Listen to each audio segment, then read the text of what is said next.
Kyle Bradge from Chaparral Motorsports out here today at Milestone MX Track with Michael Lindsay. Today we're going to be looking at what Michael puts into his typical gear bag. Now, Michael, we're going to be digging into this gear bag to see kind of what you take to the track. What are some key points to people that have never packed a gear bag before? Well, first of all, just the gear bag itself, I always like going for the biggest one, which, yeah, price-wise, they're a little more of an investment, but what I've ran into every time with getting a big gear bag is the fact that you don't over-compact it with items. I always destroy medium-sized gear bags. If you're just trying to stuff everything in it, they tend to fall apart. I mean, a lot of name brands, a lot of good brands, gear bags, if you get a nice big one, they live for like 10 years. They're worth it. So first point is being able to carry everything in it. The second one is most of the items we get nowadays, helmets, knee braces, boots, come with their own carrying bags. I like getting a big gear bag that has all its own compartments, and I get rid of a lot of the bags that those items come with because they're so bulky, you can't then also fit them in the gear bag as well. So if you get a gear bag that has all of its own compartments, you really don't have to deal with bringing 10 different bags of the track to fit every single item in individually. Very true. So most of the good gear bags on the market are going to have a space at each end of the bag, one side for boots, one side for helmets.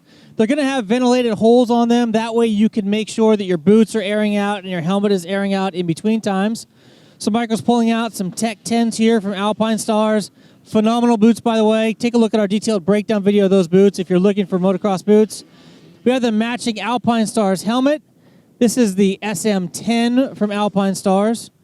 We're now going to dig a little bit deeper into the bag. Now, how many sets of gear do you typically carry with you? At least local track 2, because you never know. Even if you don't own a lot of sets of gear, I at least always try to carry a minimum 2 with me because it's just like anything else. It's like getting a flat tire. It's like if you fall down and shred a jersey or completely fall in a mud hole or something, it is nice to have it not completely dampen your riding day and be able to jump in another set of gear. Another big one is gloves. I don't think a lot of people realize how nice it is if you have 2 pairs of gloves to be able to swap midday. Like if it's really hot conditions out and they're just sweat filled, like I said, if you have the items and you have a big gear bag and you have room, why not carry 2 sets of gear, 2 gloves, and 2 goggles with you? If you have the ability, you have the space, and you have the items.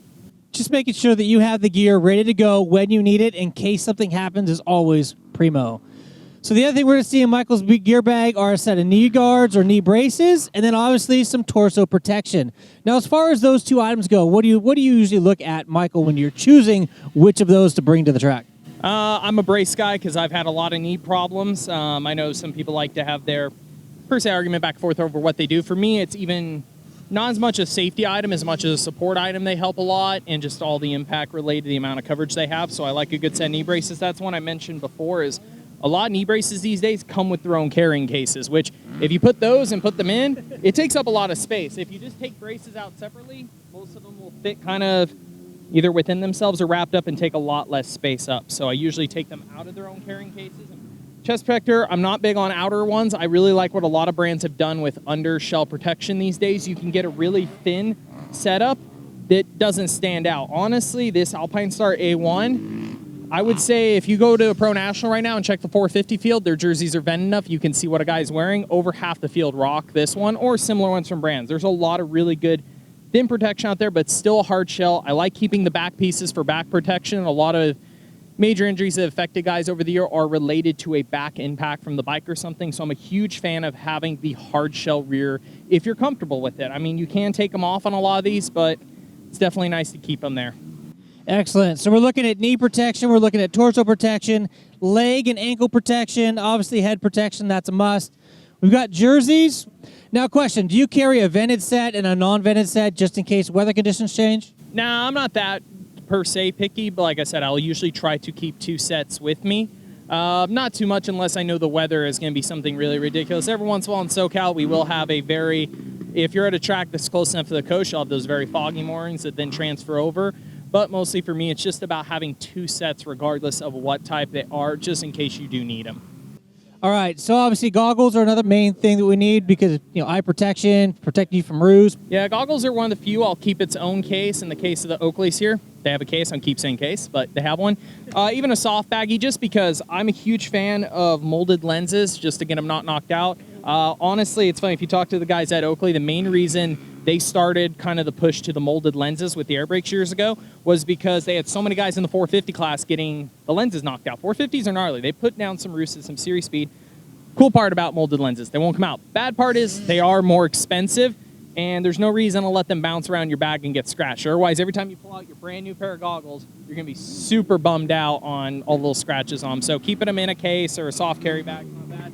A lot of these gear bags even have a nice little separate top area. Typically up here is actually where I'll keep goggles and gloves separate if I have a lot of items packed in here. Because the worst thing can happen with gloves is you get them pinched in around a knee brace, some gear, and when you pull them out, they fall out somewhere. If you're at home swapping stuff in and out really quick, one of the things I've ran into the most is either with socks or gloves, having them accidentally tied in with something else. You pull something out, like a set of gear that's dirty to swap out, those gloves accidentally end up on the ground or something.